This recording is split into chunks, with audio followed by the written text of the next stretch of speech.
അത് കാർഡിയക് അറസ്റ്റായിരുന്നു. പിന്നെ എൻ്റെ ലൈഫ് ടോട്ടലി ചേഞ്ചായി മീൻസ് ഞാൻ വീണ്ടും സ്റ്റക്കായി. വീണ്ടും പൊയ്ക്കൊണ്ടിരുന്ന ലൈഫിൽ ഞാൻ വീണ്ടും സ്റ്റക്കായി. ഞാൻ, സിസ്റ്റർ, പിന്നെ ഉമ്മ. ഞാൻ നേരത്തെ പറഞ്ഞ പോലെ ഫാമിലി സപ്പോർട്ട് എന്ന് പറയുന്നത് ഭയങ്കരമായിരുന്നതുകൊണ്ട് ആ സമയവും ഞങ്ങൾ കടന്നു വന്നു. ഒരു 8 മന്ത്സ് അല്ല, ഒരു 8 to 9 months എടുത്തു. ആ ഒരു എന്താണ്, യാഥാർത്ഥ്യം എന്ന് പറയാൻ പറ്റത്തില്ല, ആ ഒരു ഇതൊന്നും ജസ്റ്റ് ഞങ്ങൾ നോർമൽ ആവാൻ കുറച്ച്. പക്ഷേ ഭയങ്കര ഒരു എന്താണ്, great family support from my dad side അത് കിട്ടിയതുകൊണ്ട് ആ ഒരു ടൈം ഞങ്ങളെല്ലാവരും കൂടെ കടന്നു. അതിനിടയിൽ എൻ്റെ ഉമ്മ അതിന് പറഞ്ഞു MBA ജോയിൻ ചെയ്യണം. വാപ്പച്ചി പറയുമായിരുന്നു MBA ജോയിൻ ചെയ്യണം, സോ യു ഷുഡ് ജോയിൻ എന്ന് പറഞ്ഞിട്ട് ഞാൻ MBA ജോയിൻ ചെയ്തു. ഡിസ്റ്റൻ്റായിട്ട് കോഴ്സ് ചെയ്യുന്നുണ്ടായിരുന്നു. ഒരു യൂണിവേഴ്സിറ്റിയിൽ ഞാൻ സ്റ്റാർട്ട് ചെയ്തു, ഹ്യൂമൻ റിസോഴ്സിൽ തന്നെ HR. അതൊക്കെ ശരിക്കും ഞങ്ങൾ സ്ട്രഗിൾ ചെയ്യുന്നൊരു ടൈമായിരുന്നു കേട്ടോ. എൻ്റെ അതായത് ഞങ്ങൾക്ക് അസറ്റ്സും കാര്യങ്ങളൊക്കെ ഉണ്ടായിരുന്നു. പക്ഷെ ഞങ്ങൾക്ക് വാപ്പച്ചി പോയതോടുകൂടി ഞങ്ങൾക്ക് ഇൻകം സ്റ്റോപ്പായി.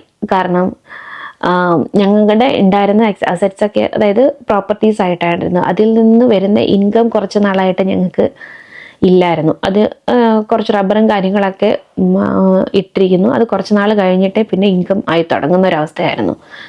സോ ഞങ്ങളെ സംബന്ധിച്ചിടത്തോളം ചെറുതിലേ തൊട്ടിട്ടെ ഒരു പെരുന്നാൾ വരുമ്പോൾ സാധാരണ എല്ലാവർക്കും ഈദിയൊക്കെ കിട്ടുമല്ലോ, ഓണം. അപ്പം ഞങ്ങൾക്ക് ആരും ഇന്നേ വരെ പൈസയായിട്ട് കയ്യിലിങ്ങനെ പെരുന്നാളല്ലേ അങ്ങനെയൊന്നും തന്നിട്ടില്ല, എനിക്കും എൻ്റെ അനിയത്തിക്ക്.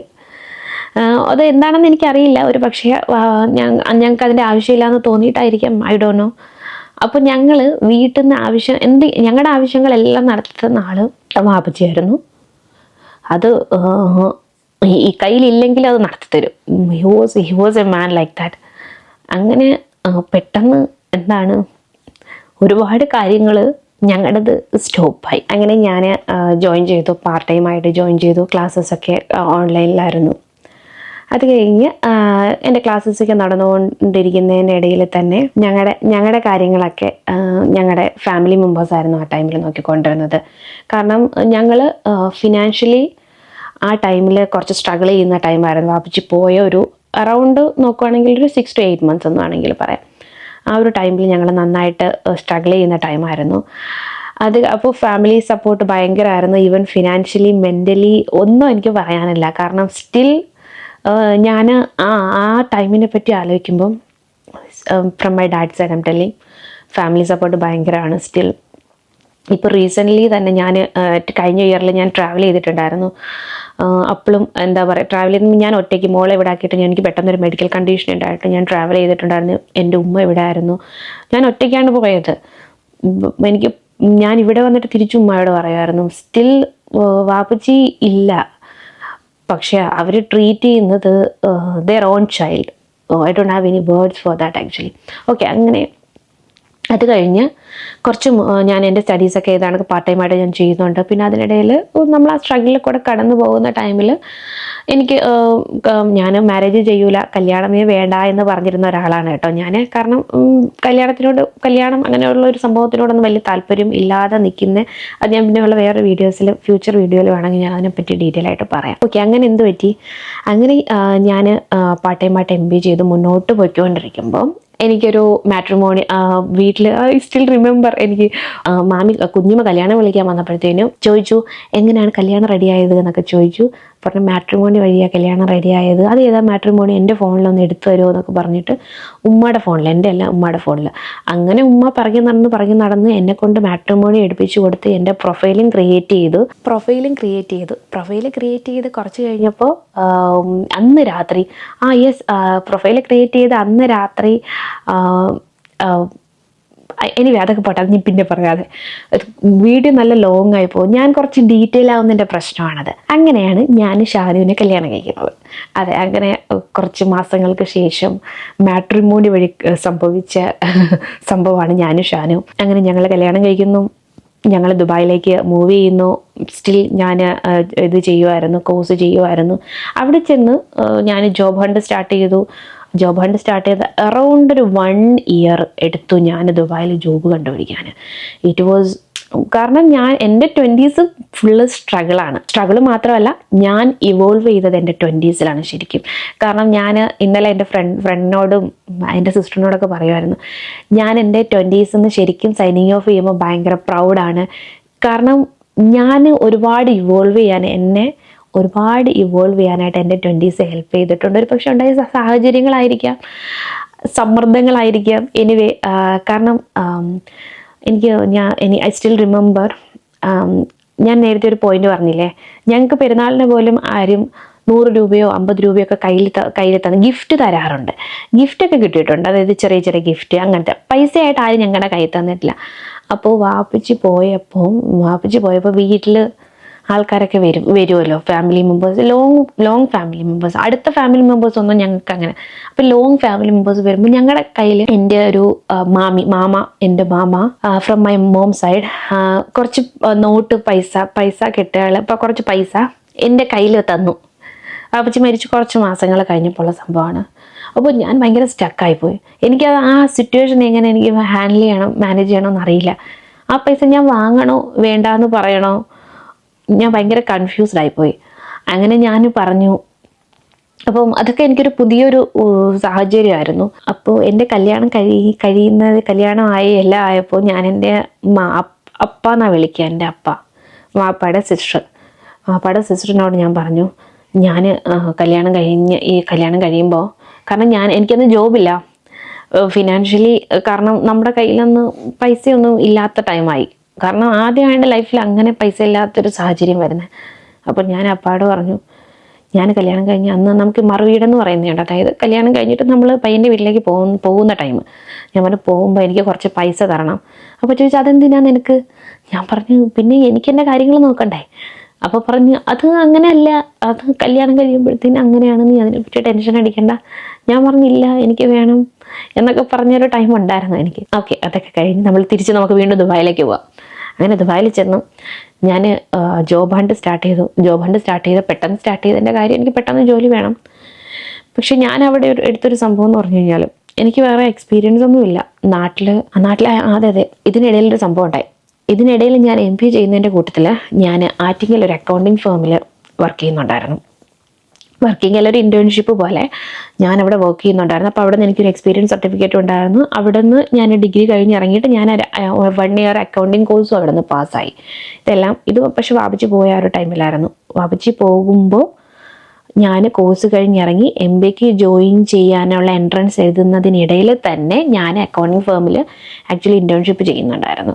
അപ്പം ഞാൻ I use to go every morning ഇവിടെ ആറ്റിങ്ങിലേക്ക് പോകും, കോഴ്സ് ചെയ്യും, അതായത് ഇന്റേൺഷിപ്പ് കഴിയും, വൈകിട്ട് വരും, 5 days പോകുമായിരുന്നു.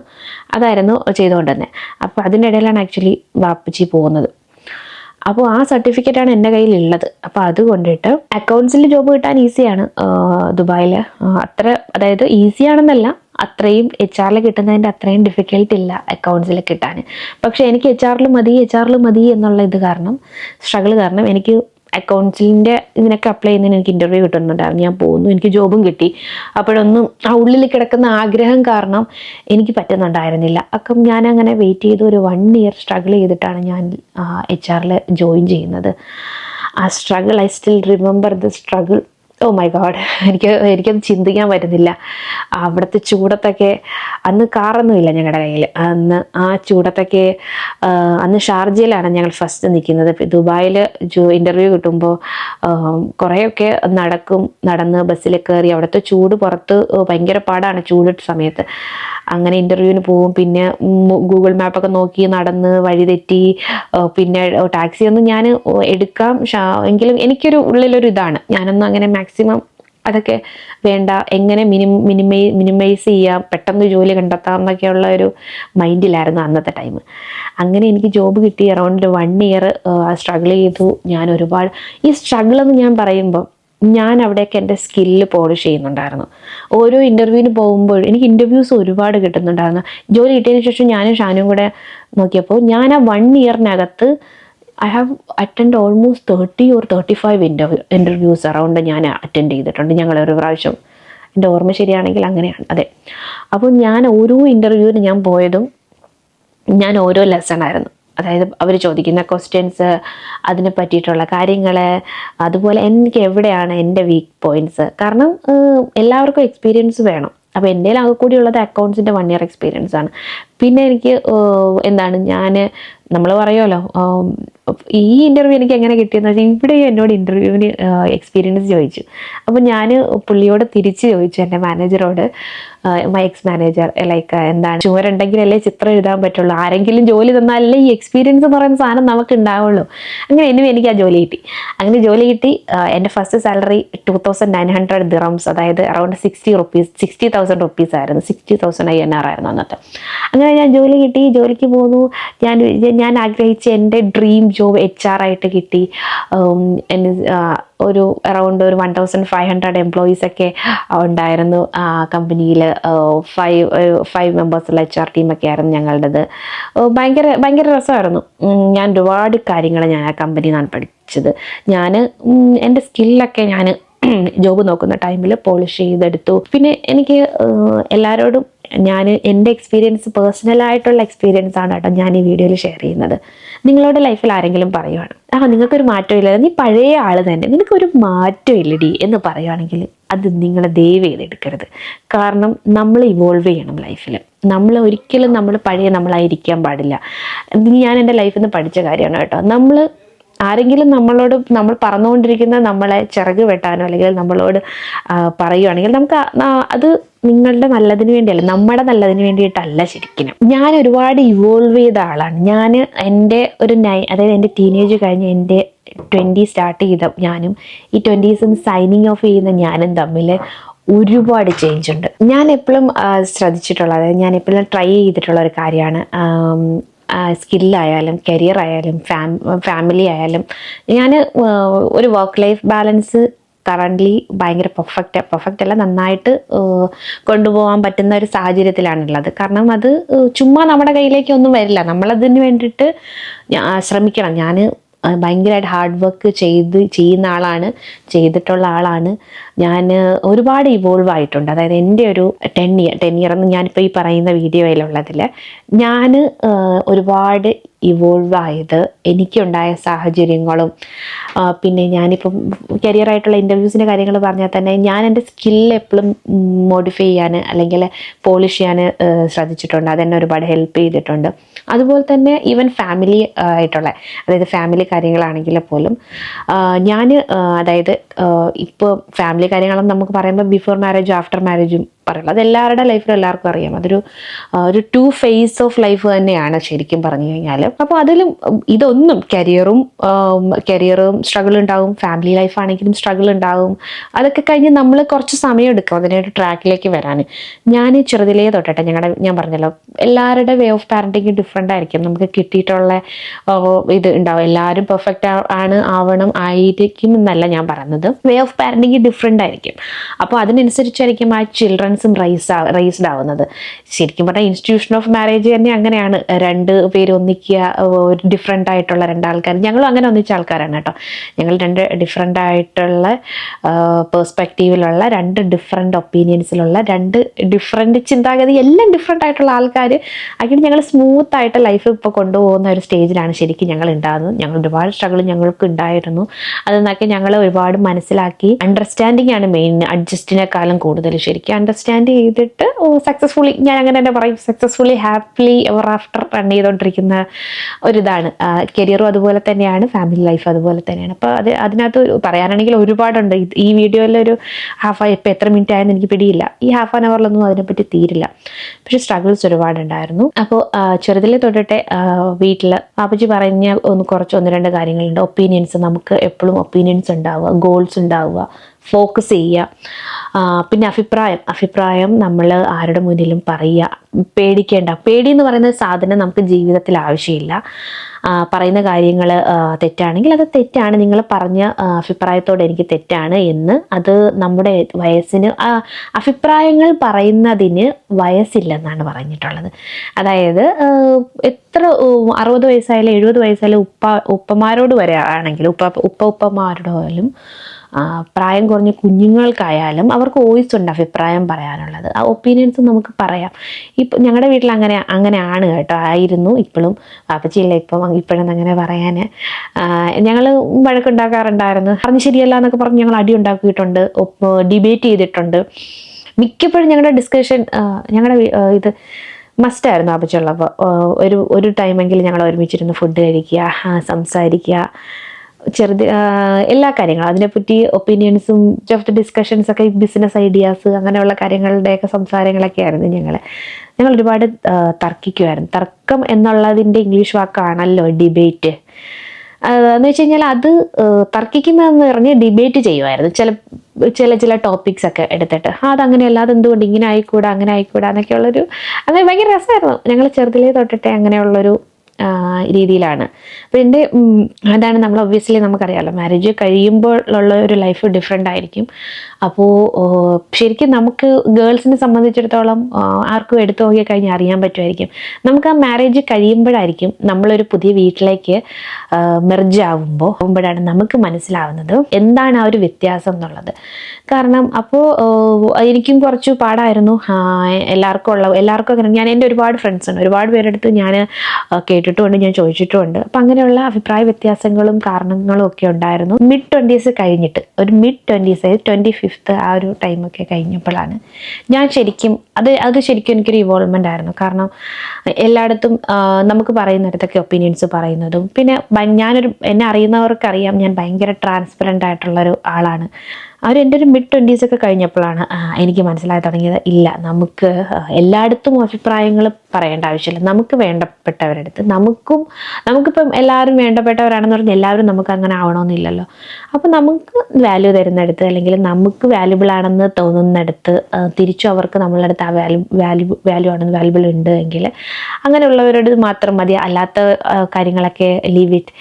വെറുതെ അത് ചിലപ്പോൾ ലൈഫിലുണ്ടായ മെച്യൂരിറ്റി ആയിരിക്കാം, എന്താണെന്നറിയില്ല, ലീവ് ഇറ്റ് വെറുതെ. പക്ഷെ ഒപ്പീനിയൻസ് പറയുന്നില്ല എന്നല്ല, ഞാൻ ഒപ്പീനിയൻസ് പറയാറുണ്ട്. പക്ഷെ ആവശ്യമില്ലാത്ത കാര്യങ്ങൾ എന്താണ് മൈൻഡ് ചെയ്യാറില്ല. അതിനാണ് കറക്റ്റ് അത് പറയാറ്. അപ്പം അങ്ങനെയുള്ള കുറേ കാര്യങ്ങൾ പഠിച്ചത് എൻ്റെ mid-20s. അതൊക്കെ എനിക്ക് ശരിക്കും ഉണ്ടായൊരു ഇവോൾവ്മെൻറ്റ് തന്നെയാണ്. പിന്നെ ഇത് കണ്ടോ നിങ്ങൾ, എൻ്റെ ഈ ചെവി ഒരു കൊടച്ചെവി എന്നൊക്കെ പറയുന്ന ആ ഒരു സംഭവം. അതുപോലെ തന്നെ നെറ്റിയൊക്കെ കുറച്ച് കയറിയിട്ടാണ്. അപ്പം എൻ്റെ ഒരു സ്റ്റാർട്ടിങ് ഓഫ് 20s ഒക്കെ ഞാൻ എൻ്റെ ഹെയർ സ്റ്റൈലൊക്കെ ഇങ്ങനെയൊക്കെ ആയിരുന്നു ഞാൻ ഇട്ടിരിക്കുന്നത്. അതായത് മുടിയൊക്കെ ഇങ്ങനെ ഇട്ട് മറച്ചിട്ട് ഇങ്ങനത്തെ ഒരു ഹെയർ സ്റ്റൈലൊക്കെ ആയിരുന്നു ഞാൻ യൂസ് ചെയ്യുന്നത്.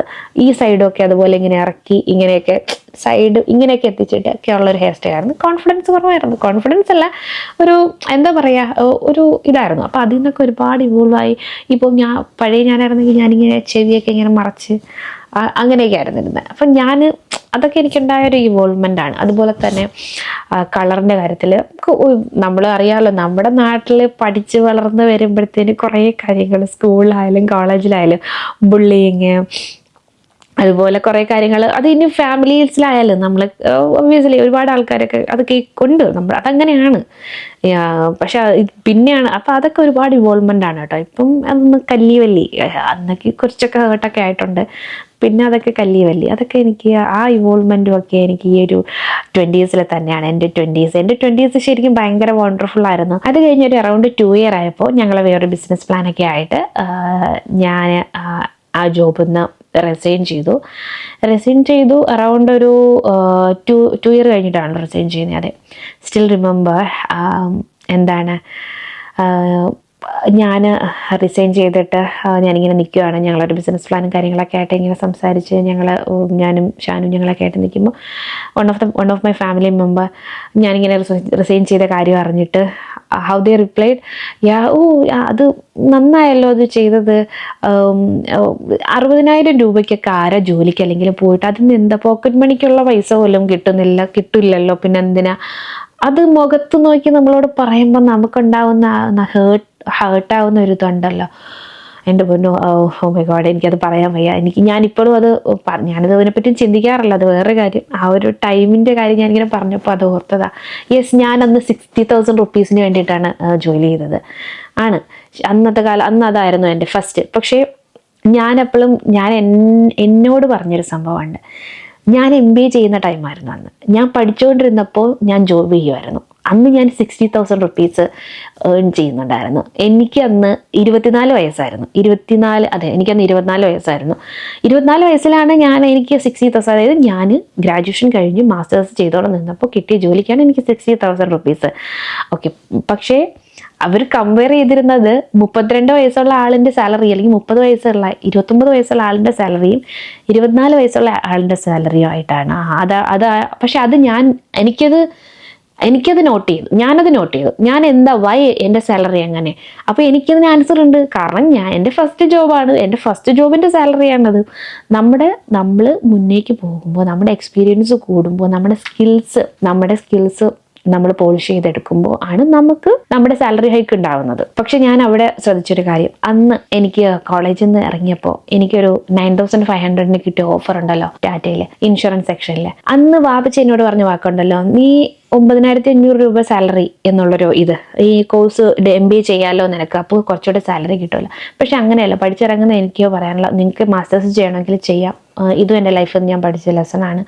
നമുക്ക് എക്സ്പീരിയൻസ് വേണമെങ്കിൽ ആദ്യം ചെറിയ സാലറി തന്നെ നമ്മൾ കയറണം.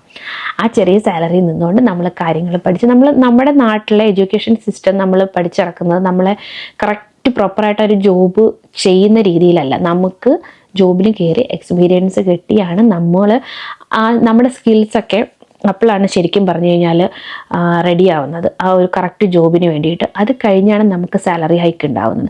പക്ഷേ ഈ കാര്യം 20 വയസ്സുള്ള എനിക്ക്, അല്ലെങ്കിൽ 21 വയസ്സുള്ള എനിക്ക് അറിയില്ലായിരുന്നു. ഇപ്പോൾ എനിക്കറിയാം, അന്ന് എനിക്കറിയില്ലായിരുന്നു. അപ്പോൾ ആരെങ്കിലും +2 കഴിഞ്ഞ കുട്ടികളോ ഡിഗ്രി കഴിഞ്ഞ കുട്ടികളോ ഇങ്ങനെ ചിന്തിക്കുന്നുണ്ടോ, നിങ്ങൾക്ക് ഫസ്റ്റ് കിട്ടുന്നത്, ഞാൻ അങ്ങനെ ചിന്തിച്ചിരുന്ന ആളാണ് കേട്ടോ. എല്ലാവരും അങ്ങനെ ചിന്തിക്കുന്നു എന്നല്ല ഞാൻ പറയുന്നത്. അപ്പോൾ എനിക്ക് മെയിനായിട്ട് എൻ്റെ 30s ഞാൻ ഈ വീഡിയോ എടുത്ത് വെച്ചിരിക്കുന്നത്, ഞാനൊരു 50 വയസ്സാകുമ്പോൾ 60 വയസ്സാകുമ്പോൾ കാണുമ്പോൾ എനിക്കിതെല്ലാം പ്രൗഡ് മൊമെൻ്റ് ആയിരിക്കണം. ഇപ്പോഴും എനിക്ക് ആക്ച്വലി ഞാൻ ഭയങ്കര പ്രൗഡാണ് എൻ്റെ 30s. കാരണം ഞാൻ കഴിഞ്ഞ എൻ്റെ 10 വർഷങ്ങളുടെ സ്ട്രഗിള്, അത് എന്നെ കൊണ്ടെത്തിച്ച എൻ്റെ റിസൾട്ട്. ഞാൻ എപ്പോഴും ഭയങ്കര ഫോക്കസ്ഡ് ആയിരുന്നു. എനിക്ക് എന്താണ് ലൈഫിൽ വേണ്ടത്, എന്ത് വേണ്ട എന്നുള്ള ഭയങ്കരമായ ധാരണയുള്ള ഒരാളാണ് ഞാൻ. അഭിപ്രായങ്ങൾ പറയേണ്ടടുത്ത് പറയുന്ന സമയത്ത് പറയുന്ന ആളാണ്. നോ പറയാൻ അറിയുന്ന ആളാണ്. നോ പറയാനൊക്കെ ഞാൻ പഠിച്ചത് ഈ 20s കേട്ടോ. എൻ്റെ 20s ഞാൻ നോ പറയാൻ പഠിക്കുന്നത്. എന്ത് വേണ്ടാത്ത സംഭവങ്ങൾ ആദ്യമേ വേണ്ട എന്ന് പറയാനൊക്കെ ഉള്ള ഒരു വന്നതൊക്കെ എനിക്ക് എൻ്റെ 20s. എനിക്കുണ്ടായ എവല്യൂഷൻ ഭയങ്കരമാണ്. അതിന് സഹായിച്ചത് ഞാൻ തന്നെയാണ്. Every changes should start from our self എന്നാണല്ലോ. അതെ, ഞാൻ തന്നെയാണ് എന്നെ ചേഞ്ച് ആക്കിയത്. എനിക്ക് ഈ ചേഞ്ച് വേണമായിരുന്നു, ഈ എവല്യൂഷൻ എനിക്ക് വേണമായിരുന്നു. ഞാൻ എന്താണ് ലൈഫിൽ ആഗ്രഹിച്ചത്, ആ മൊമെന്റിലാണ് ഞാൻ എത്തുന്നത്. ഷാനുവിനറിയാം. ഞാൻ എന്നോട് അന്ന് നിന്റെ 60,000 സാലറിക്ക് ജോലി ചെയ്തിട്ട് എന്താ കാര്യം, എൻ്റെ 23 വയസ്സിൽ ഞാൻ ജോബ് റിസൈൻ ചെയ്ത പോലെ പറഞ്ഞപ്പോൾ ഞാൻ ഷാനുവിനോട് പറഞ്ഞായിരുന്നു, ഷാനു, എനിക്കൊരു ഗോളുണ്ട്. എൻ്റെ സാലറി, ഞാൻ 30 വയസ്സാകുമ്പോൾ എൻ്റെ സാലറി ഇതായിരിക്കും. ആ സ്പെസിഫിക് എമൗണ്ട് ഞാൻ ഷാനുവിനോട് പറഞ്ഞിട്ടുണ്ടായിരുന്നു. I am earning that now. അത് എൻ്റെ ഫോക്കസ് തന്നെയാണ്. ഞാനത് എന്നെ ഇവോൾവ് ചെയ്തത് കൊണ്ടാണ്, ഞാൻ കഷ്ടപ്പെട്ട് ഹാർഡ് വർക്ക് ചെയ്തത് കൊണ്ടാണ്. എനിക്കറിയാം അത് ഞാൻ ഹാർഡ് വർക്ക് ചെയ്തത് കൊണ്ടാണ്. സോ അൽഹംദുലില്ലാ, everything is sorted, everything is settled.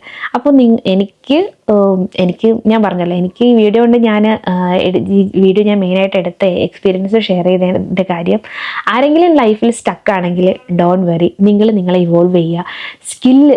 നിങ്ങൾക്കുള്ള സ്കില്ല് നിങ്ങൾ പോളിഷ് ചെയ്തെടുക്കുക. അതുപോലെ സ്റ്റക്കാണെന്ന് പറഞ്ഞിരിക്കാതെ എല്ലാ ദിവസവും നിങ്ങൾ സെൽഫ് മോട്ടിവേറ്റ് ചെയ്ത് ദിവസം സ്റ്റാർട്ട് ചെയ്യുമ്പോൾ 4, 3, 2, 1 എന്ന് പറഞ്ഞ് അങ്ങോട്ട് സ്റ്റാർട്ട് ചെയ്യുക. പിന്നെ റൈറ്റ് ഡൗൺ ചെയ്യുക, എന്തൊക്കെയാണ് വേണ്ടതെന്ന് കറക്റ്റ് ഫോക്കസ്, നിങ്ങളുടെ ഗോൾസ്, 1 ഇയർ നിങ്ങളുടെ അച്ചീവ്മെൻറ്റ്സ്. അങ്ങനെ. അപ്പം നിങ്ങൾക്ക് വീഡിയോ ഇഷ്ടപ്പെട്ടിട്ടുണ്ടെങ്കിൽ അഭിപ്രായം കമൻറ്റായിട്ട് പറയണം കേട്ടോ. കാരണം ഇത് ഒരുപാട് ലെങ്തി വീഡിയോ ആയിപ്പോയെന്ന് എനിക്ക് തോന്നുന്നു. പറയാനുണ്ടെങ്കിൽ എനിക്ക് ഒരുപാടുണ്ട്. ഞാൻ എങ്ങനെയാണത് കാര്യങ്ങളൊക്കെ കറക്റ്റ് ട്രാക്കിലേക്ക് കൊണ്ടുവന്നത്. ഞങ്ങളുടെ ഫിനാൻസ്, ഞങ്ങളുടെ ബഡ്ജറ്റിങ് ഞങ്ങൾ എങ്ങനെയാണ് ചെയ്യുന്നത്, അതുപോലെ തന്നെ മോളിൽ ഇവിടെ എസ്പെഷ്യലി ലണ്ടനിൽ കിഡ്സിനെ റൈസ് ചെയ്യുന്നത് അറിയാം, ഹൗ എക്സ്പെൻസീവ് ദാറ്റ്. അങ്ങനെ അതുപോലെ എങ്ങനെയാണ് മോളെ വർക്ക് ലൈഫ് ബാലൻസ് ചെയ്യുന്നത്. അപ്പോൾ അങ്ങനെയുള്ള കാര്യങ്ങളൊക്കെ ഉണ്ടെങ്കിൽ നിങ്ങൾ കമൻറ്റ് ചെയ്യും. I will make more videos for that. അപ്പോൾ ഇത്രയേ ഉള്ളൂ. ഒരുപാട് സന്തോഷം. എല്ലാവരും പ്രാർത്ഥിക്കുക, ഇതുപോലെ എന്താണ് പറയുക, ബ്ലെസ്ഡ് ആയിട്ട് ഇരിക്കുന്ന പോലെ മുന്നോട്ട് അതുപോലെ ബ്ലെസ്ഡ് ആൻഡ് ഗ്രേറ്റ്ഫുൾ ആയിട്ട് പോകുന്നതിന് വേണ്ടിയിട്ട്. അപ്പോൾ വീഡിയോ ഇഷ്ടപ്പെട്ടെങ്കിൽ ലൈക്ക്, ഷെയർ ആൻഡ് സബ്സ്ക്രൈബ് ചെയ്തേക്കുക. അപ്പോൾ മറ്റൊരു വീഡിയോ ആയിട്ട് കാണുമ്പോഴേക്കും എല്ലാവർക്കും ബൈ ബൈ.